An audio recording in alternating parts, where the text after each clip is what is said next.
So, very good morning. Let us start with today's session, and we will start from the idiom of the week. So, dear students, today's idiom of the week is turn a blind eye. I'm repeating it again. Turn a blind eye means to refuse to acknowledge the truth. Acknowledge the truth means to accept the truth. कभी कभी सच्चाई से जब हम मुंह मोड़ लेते हैं, we don't accept the reality, then we call turning a blind eye. Let me explain it through an example. I'll turn a blind eye once, but next time you will be in trouble. Meaning, मैं एक बार सच को छुपा लूंगा, झूठ बोल दूंगा, लेकिन next time तुम ट्रबल में आ जाओगे. So turning a blind eye. Now इसकी जो ओरिजिन है, जो ईडियम है, ये बना कहाँ से है? बहुत सारे अलग अलग स्टोरीज हैं, बट इसकी एक कॉमन स्टोरी है, एक कॉमनली एक्सेप्टेड है, which comes from. It is said that this comment was made by a British admiral whose name was Horatio Nelson. In 1801, he led the attack alongside Admiral Sir Hyde Parker in the Battle of Copenhagen. Nelson, this person, he was blind in one eye. वो एक आंख से अंधा था. And Parker communicated to Nelson at one point, showing via flags, that he needed to retreat and disengage. Parker, he wanted to go back. He wanted to retreat. Nelson, he was convinced that he could prevail if they pushed onwards. He wanted to stay there. And that's why Nelson holding the telescope to his blind eye. So what did he do? He held the telescope towards his blind eye, pretending not to see the signal.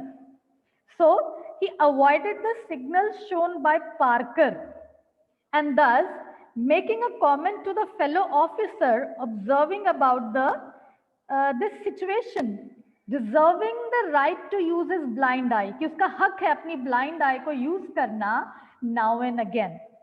So this way, this idiom came to be in use, turning a blind eye, right?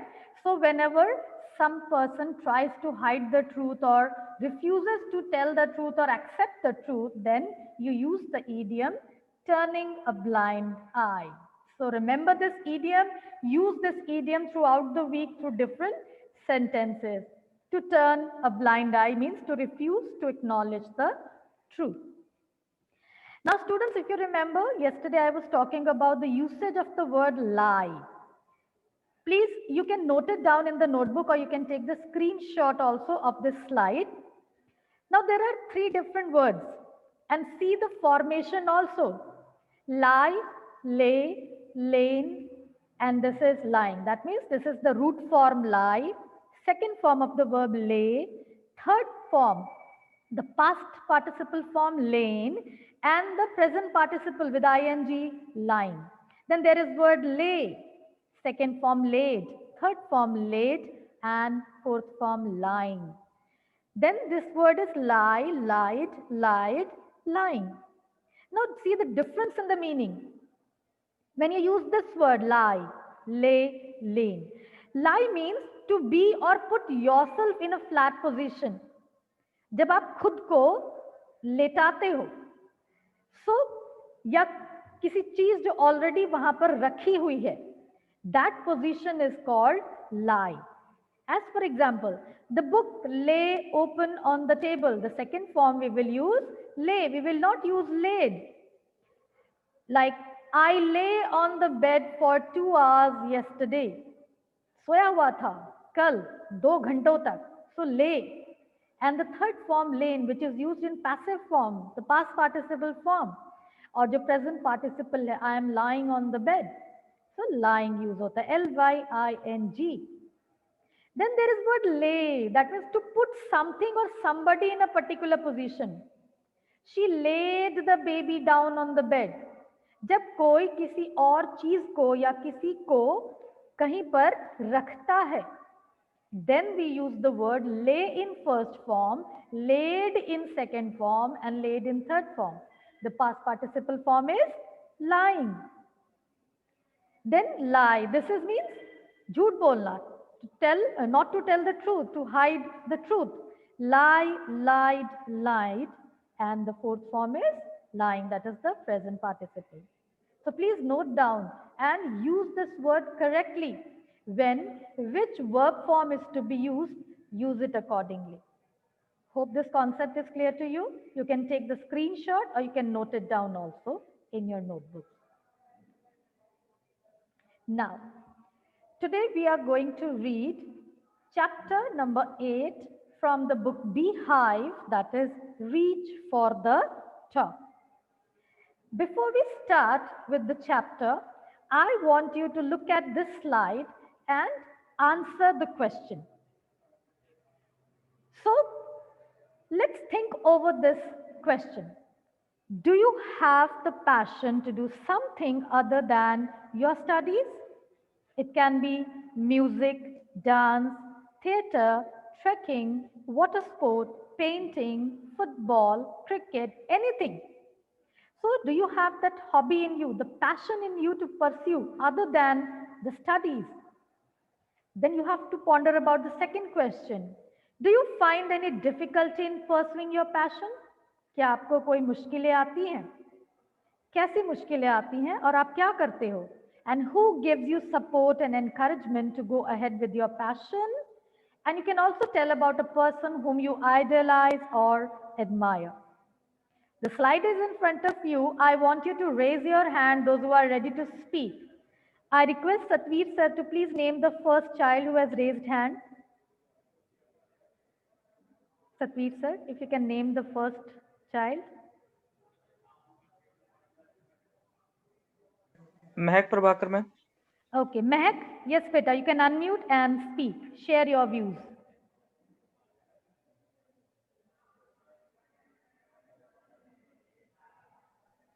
Sir, Ma'am, please I allow the have a passion participants. Yes. Ma'am, I have a passion in anchoring, Oh, wow, good. and it is difficult to pursue that passion because you must be good in English and shouldn't do any grammar mistakes and all. Okay. And ma'am, actually, you gave me support and encouragement for this, and my mother. Okay, we are always there with you, beta. We always support. Yeah. And ma'am, the person I admire and idealize is Mr. Narendra Modi. Okay.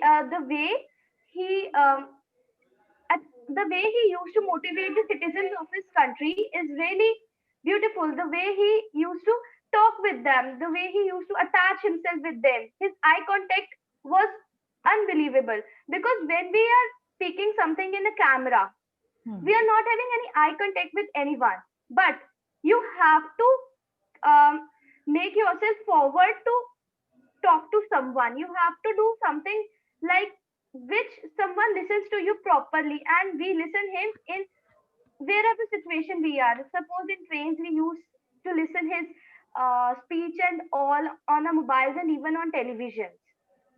Okay, good. So you admire our Prime Minister, Mr. Narendra Modi. So yes, of course, the person we idolize, we admire, we should try to inculcate the good qualities that they have in them.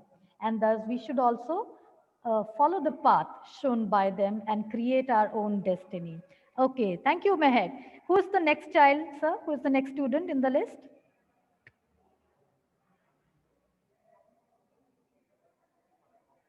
Pranay Chadda, ma'am. Good morning, ma'am. Yes, Pranay, good morning. Ma'am, my passion is computer coding, Okay, good. and I feel difficulty if I write the codes wrong, then your whole day is going to be spoiled. Okay. The person I admire, the person who support me for this is my father, Okay. And how you try to and overcome the difficulty? Talk about that also. I practice it daily for 1 to 2 hours so that Okay. I can't make mistake another time. Mm-hmm. And the person who I admire or who is an idol for me is Mr. Sundar Pichai. Okay. Can you share a bit information about Mr. Sundar Pichai? Yes, ma'am. Ma'am, he is a middle class boy who reached at the top by his hard work, Hmm. and he is a CEO at Google company. Yes, good. Okay, thank you so much for sharing this information, Pranay. Yes, sir. Who is the next student? Preet Kaur, ma'am. Preet Preet Kaur. Kaur. Quickly unmute and share your views.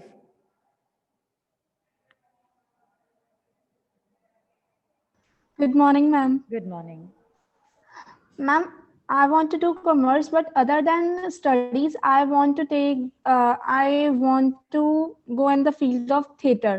Okay, good. Ma'am, but that main difficulty I face is that it needs a lot of confidence, and I have very little bit less I'm little bit less Less confident. confident, okay.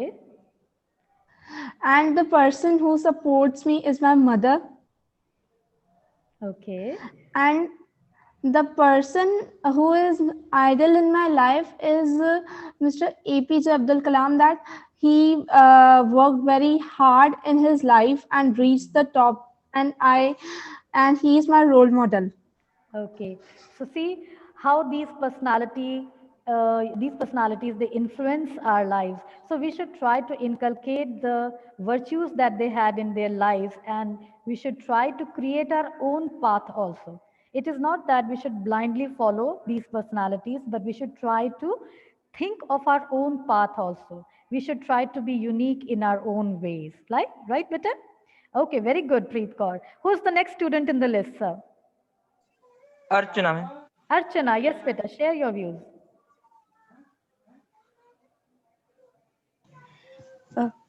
Ma'am, my passion other than studying is to do fashion designing and to sketch to sketch dresses. And I find difficulty in pursuing this because when you draw something, it seems very easy to do that. But when you turn it into an actual thing, it is very important to make it perfect, because every thread, every design is very important for whole thing to be good. And the support and encouragement which I get is from my mother. She always supports me to do anything which I like. Okay, that's And really nice. the person I idolize or admire is Mr. Manish Malhotra. He is a celebrity fashion designer, and he has struggled a lot to be in that position, so I idolize him. Yes. So see, these personalities, they had their own determination, the firm faith in their decisions, and thus we should also follow the determination that we have in ourselves. We should try to overcome the weaknesses that we have in ourselves, and then only we will actually achieve what we want to achieve in our lives, right? So the first thing, the first virtue that we need to inculcate is that we should have faith in ourselves. We should be determined, and the decisions that we make, we should be firm on those decisions, right? Okay, who's the next student, sir, in the list?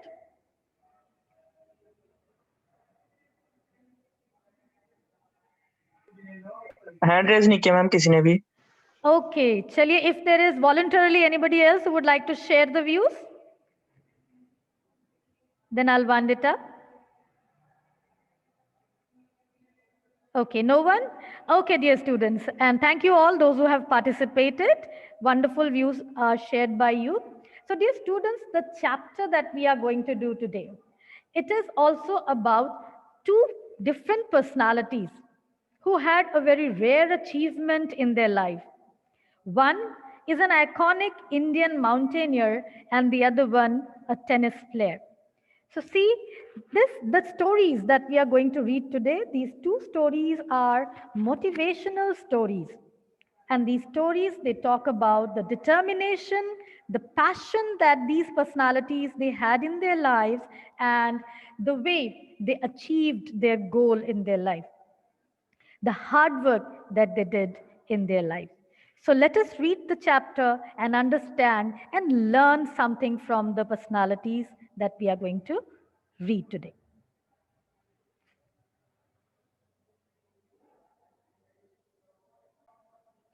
So, dear students, the chapter Reach for the Top, chapter 8, page number is 99 of your book. So see, we have discussed about our own passion, the goals that we have, the type of difficulties that we face. On reading the chapter, it may happen that you are able to find solutions to the difficulties that you face, that how these personalities, they achieved what they wanted in their life. So the first story is about Santosh Yadav. Santosh Yadav, she had a rare achievement in her life, an iconic Indian mountaineer who scaled the Mount Everest twice. Yes, dear students, एक बार नहीं, दो बार she climbed the Mount Everest. Mount Everest, we all know that it is the highest peak in the world, and people, those who are of adventurous nature, they go to these kind of expeditions. And this young girl who belonged to a village family, and she from there, rising from village, reaching up to the heights of the Mount Everest, how she covered the journey. So how did she cover this journey? It is all explained in the chapter. So let us start with the reading of the chapter and understanding the different meanings and phrases side by side. Paragraph 1 of the chapter. The only woman in the world who has scaled Mount Everest twice was born in a society where the birth of a son was regarded as a blessing. If we talk about, dear students, the Indian mindset, previously boys were considered to be a blessing. लड़कों को हमेशा welcome किया जाता था. Daughters, the girls, they were not welcomed so dearly in the family. And this woman, she also belonged to a society where the son was regarded as a blessing. And a daughter, though not considered a curse, was not generally welcome.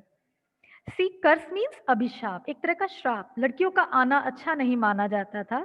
Although we worship goddess Lakshmi, Durga, but still, when it comes to having a girl child, people, they never welcome the girl child. But now we see the scenario changing. Now the Indian mindset has undergone a drastic change. So we see a lot of transformation in their thinking also. So daughter, although the daughter was not considered a curse, was still not generally welcome in the family. So when her mother was expecting Santosh, a traveling holy man, giving her his blessing, assumed that she wanted a son.